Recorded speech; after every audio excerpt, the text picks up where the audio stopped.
Hi, I'm Dave Scott. I'm here in Boulder, Colorado, my little office, and I'd like to just share a couple things about running.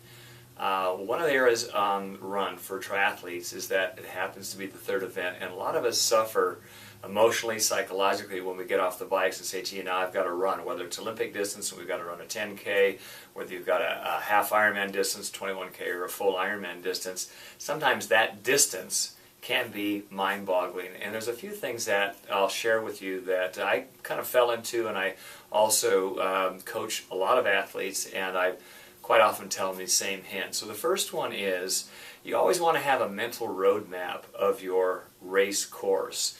And that means you got to go over it. You can't go into a course blindly, and go over it well. If you're at the race site a couple days before, if you have a chance to drive it or possibly run sections of it or ride your bike on it, you want to know the difficult sections. A false flat where it goes uphill, a section where it's typically windy, if you have difficulty on a downhill section, or maybe a long straightaway.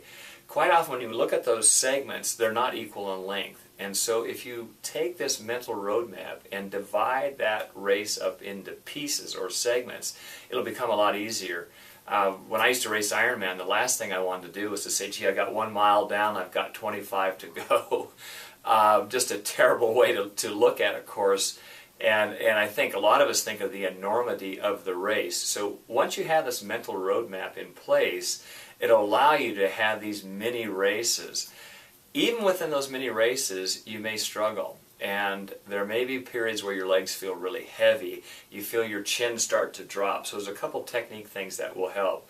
One, you want to feel like you kind of stand tall without elevating your chest. You're not being a military cadet, but you want to feel as though you draw your belly in, and there's a muscle, it's a corset-like muscle called the transverse abdominis, which helps innervate your glutes and keeps your spine nice and erect. You never want to feel like you're running like an old guy where your head drops down.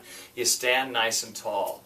The second thing, don't run as though you're transfixed in a locked position. I see a lot of athletes that have their elbows locked back here and they're kind of running like that. Allow your upper traps to relax, and by doing that, allowing your upper traps to relax, you can just open up your hands like you're carrying a tray here. That will keep it nice and relaxed. You're drawing your belly in, or your transverse abdominis, keeping your ribs nice and high. And lastly, with your hands like this, just allow them to float a little bit, as if they're floating in air.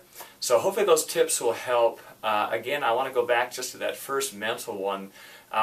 If you have a period where you're really suffering, look ahead, and I mean look ahead maybe 25 meters, 50 meters. There's a tree on the side, there's a post, and what can you do to get through this short little segment? If you start with a physical inventory, you start at the top of your head, relax your forehead, relax your face, your neck, your shoulders, relax your upper back, mid-back.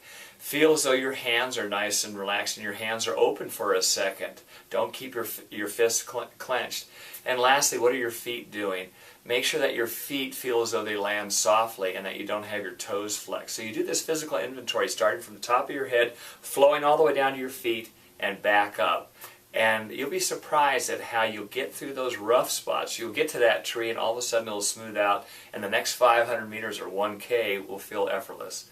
Hope that helps. I'll be back with some more tips real soon.